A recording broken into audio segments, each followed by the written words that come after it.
AAA titles used to be the pinnacle of gaming. Beautiful, cinematic works of art with incredible storytelling that you couldn't find in any other form of media. So, what the fuck happened? These days, however, AAA titles kind of fucking suck. Often unfinished, released when barely even functional, and filled with predatory, anti-consumer tactics such as FOMO, insane amounts of microtransactions in storefronts, and for multiplayer games, skill-based matchmaking, and even a microtransaction-based matchmaking system at one point. And on the other end of the spectrum, you have indie games. Indie games in the last 10 to 15 years have grown immensely in popularity and are often pretty unique styles of games, both visually and conceptually. But when did this all start? When did AAA games go from being the absolute best the medium had to offer to being absolute trash, half-assed experiences? And when did indie games get so popular? Before we begin, we must answer one question. What is considered an indie game? Well, Wikipedia has this definition, although I think I would consider it to be more like this, as having a publisher doesn't necessarily take away from the indie aspect of freedom and style. Alright, now that we know that, let's go back in time a little bit. In 1952, OXO was made by a college professor. Alright, not that fucking far.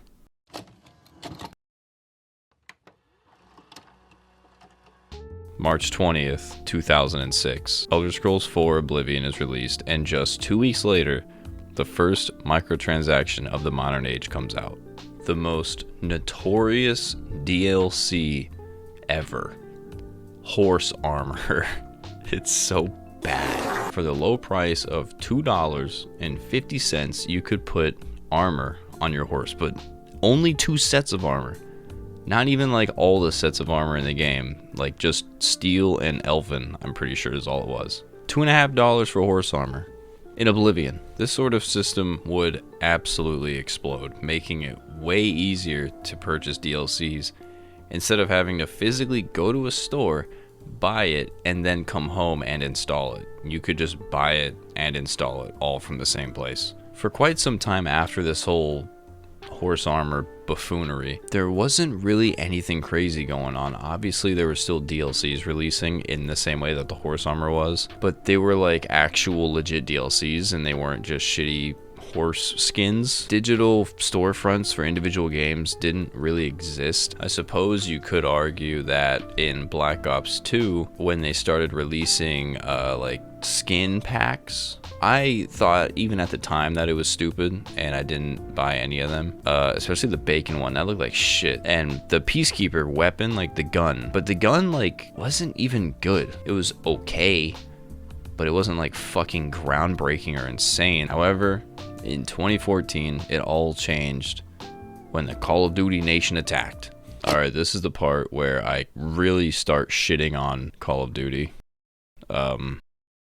Like pretty bad actually. November 3rd, 2014. Call of Duty Advanced Warfare comes out, and this is when the microtransaction ordeal absolutely got 1,000 times worse. Shit started hitting the fan.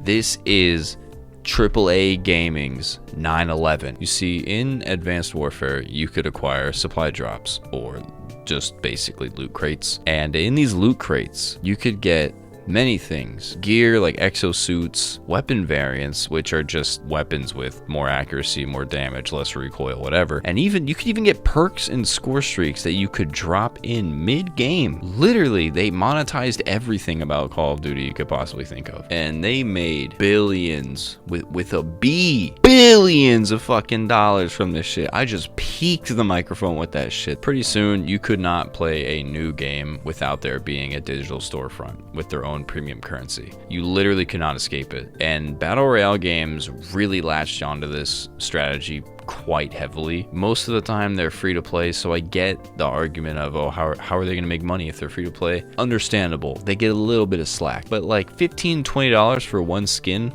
is insane. I don't care what, it's insane. However, in my personal opinion, the worst offender of this business model is Call of Duty without fucking question. I'm about to shit on like new Call of Duty games. Like it's so bad. How did we let it get this bad? How? How? Oh, how the mighty have fallen. Call of Duty used to be fucking great. Amazing. And then after this, after they figured out they can just make 4 times more money just from selling digital bullshit, they stopped caring entirely. These new games are literally the same fucking... It used to be the joke back in the day that Call of Duty games were the same every year, right? That used to be a meme. Back in the day, people always talk shit about Call of Duty. Oh, it's the same game every year. Look at it now. It's so bad now. It's literally the same fucking game. Call of Duty in recent years is not a game to be played. It's a game to be sold for Warzone skins. I swear to God, that is the only reason they keep making these fucking games, is so they can make more skins for Warzone, because Warzone is the most popular game mode for Call of Duty now, and they know that. That's where all the skins are used. They just make these shits for fucking Warzone skins. That's it. It's fucking ass. This isn't even in the script. I'm fucking shitting on it freestyle. This look at this fucking... Look at the storefront. Look at these skins. They're so random. Rick fucking Grimes? What is he doing? The bald dude from Dune. I don't know his name. I didn't see the movie. A-Train? Skeletor? Fucking Nicki Minaj? What is this? This is so random. It's like if any human exists, they make it a Warzone skin. Oh, you want to play with the classic Ghost skin? The one that everyone fell in love with fucking 15 years ago? Fuck you, that'll be $20, please. You have to buy this bundle in a game you already spent $70 on. How do people even defend something like that? You spent $70 on this fucking game and then you go and buy $20 skin bundles? Dude, you spent... Some of these people have probably spent $1,000 on this game. That's fucking crazy. There are, at the time of me writing this script, 218 skins in Modern Warfare 3 and Warzone. I'm counting Warzone in this because it's really just all encompassing. 113 of them are only available in the shop, like in bundles. That is insane. Over half the skins available in the game you can only purchase with real money. What? All right, before I am done shitting on Call of Duty's business model or whatever you want to call it, I gotta talk about this. This is crazy. This is actually the definition of corporate greed. They're already making billions of dollars on shit by this point, and they can't get enough. They're trying to make more. So Activision some years ago patented a microtransaction based matchmaking system. So let me explain this. Let's say you have no skins or anything from the store. You didn't buy a single fucking thing because you're smart. They would purposefully, like when you go search for a game, it'll like adjust the parameters to put you in the same lobby as at least one person with all these like insane cool skins. Oh shit, look at me, whatever. You know, I'm running around as fucking Peter Griffin fucking doing the nay-nay and shit. They would match you up with those people to try and, you know, get you to purchase, you know, whatever dope looking skin they were using. You'd go to the shop, you'd see it, and you might want to buy it now because oh damn, that shit's cool. That is actually like, that should be illegal, right? Like, there's no way this should even, and they said they don't use the system at all. Bullshit. You're telling me Activision, the greediest fucking gaming company in existence, is not using this? Get the fuck out of here. You are bullshitting. And I think this last part is actually like, this is dirty. This is disgusting. If you purchase the item, it says right here in the patent, I'm not making this up, it is right here in the chart. It says first player purchase item. That's you, the guy with no skins who went to the store and bought something because you saw something cool. That's you. You're a first player. Purchased item. Yes. Place first player in a gameplay session for which the item is effective. Essentially reinforcing your purchase so you don't have buyer's remorse, so you're more likely to purchase something else from the store in the future. That is wild. They put you in a session where you start going crazy. You're going 30-1. Damn, holy shit. So you don't regret your purchase. All right, let's get a little happier. I'm done shitting on Call of Duty, and I'm done shitting on AAA games for now. All right, let's talk about indie games a little bit. Now, I'm not going to be glazing too hard.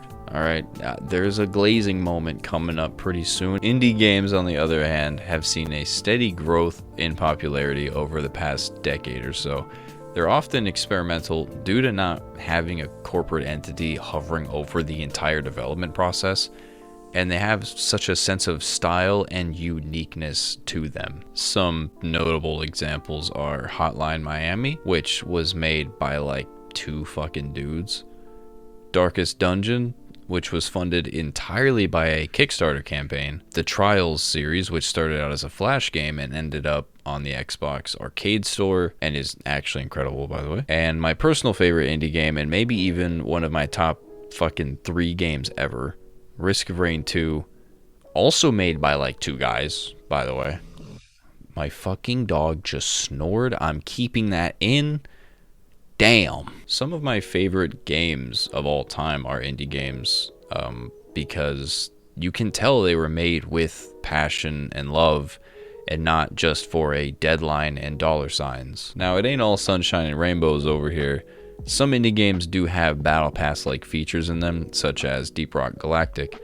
However, in that game, because they actually care about their player base and not just their money, even when that season is over, yes, they have seasons, kind of cringe, FOMO, and those rewards for that season are phased out, they aren't actually gone forever.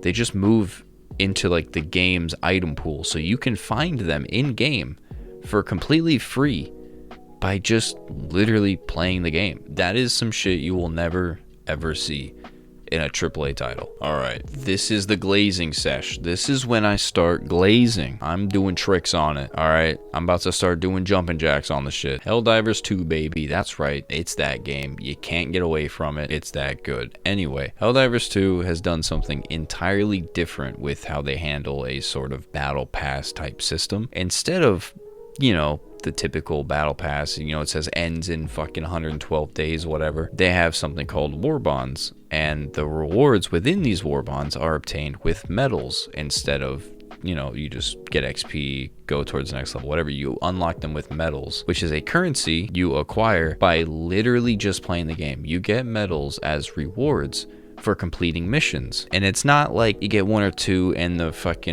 the thing in the war bond costs 95. Well, you might get 1 or 2 if you're playing on a lower difficulty, but you know, if you do a full operation, you come out with like 30. It's not bad. And you can find these medals in game as well, ranging from 1 to 3, which, you know, just for playing the fucking game, that's not bad. The access to these war bonds are purchased with super credits, which is a premium currency. Hold on, I'm still glazing, put the torches down. A premium currency that is also findable in game in abundance anytime you go to a point of interest that has a chance of spawning either medals, requisition slips, which is just the money basically in the game, and super credits. There's a 30% chance that it'll be a stack of super credits, which is a pretty fucking high percentage chance for a premium currency to be found in game. 30%. Now, a typical stack is only 10, but with a 30% chance of it spawning, that's pretty good. Sometimes it's even 100. Every once in a while you pick up a stack of 100, which is crazy. Oh, also, the war bonds, they don't expire. They're there forever. You can max out the very first war bond a year from now. It'll still be there. This video isn't meant to be a glaze fest of indie games and a hate speech on AAA games. There's extremes for both sides. The early years of modern indie games was pretty fucking ridiculous. Like, the entire 360 indie game section that I can remember was mostly garbage cash grab games for like $1, with a couple actual decent ones sprinkled in here and there. And AAA games aren't all terrible. Elden Ring is probably the best AAA game I've played in quite a while, and Baldur's Gate 3, from what I can see since I haven't actually played it, is pretty good. Forza is always good for a fun racing fix, and if all else fails, you could just go back and play older games. That's basically what I do almost all the time. So where does this leave the AAA game space? In terms of multiplayer games, which is the most popular type of game to play, it's pretty fucking rough. Almost every multiplayer game is released when it barely even works at almost at all, and they always have some sort of battle pass system on release right when the game comes out, just to get you to spend even more money on the game that you already probably spent $70 on. And it's always filled with operator skins and camos and fucking emotes. It's just stupid. It's dumb compared to what it was 15-20 years ago. I don't mean to sound like a sort of modern gaming boomer when I say that 15-20 years ago multiplayer games were in a far better spot. It's literally just a fucking fact. I don't care. It's so shitty these days. Companies used to make games that they wanted to play, games that they were excited to make, but now they just make games to get people to just spend as much money as possible, which I get. It's a business, you have to make money, but you're gonna make a lot of money if you just make a good fucking game. I'm not saying to give up on AAA games or AAA companies as a whole, or devote your entire life to indie game companies because they can never do any wrong and they always make the best games ever. They don't. That was a joke. They don't. All I'm saying is to just be careful. Play the games you want to play. Fuck what anyone else has to say. Fuck it. Just don't fall for, the corporate bullshit of 200 operator skin, $25 fucking shop bundles every fucking 3 days. Just don't do it. I'm sure these games are still made with love and passion. They've just become lost in a sea of dollar signs.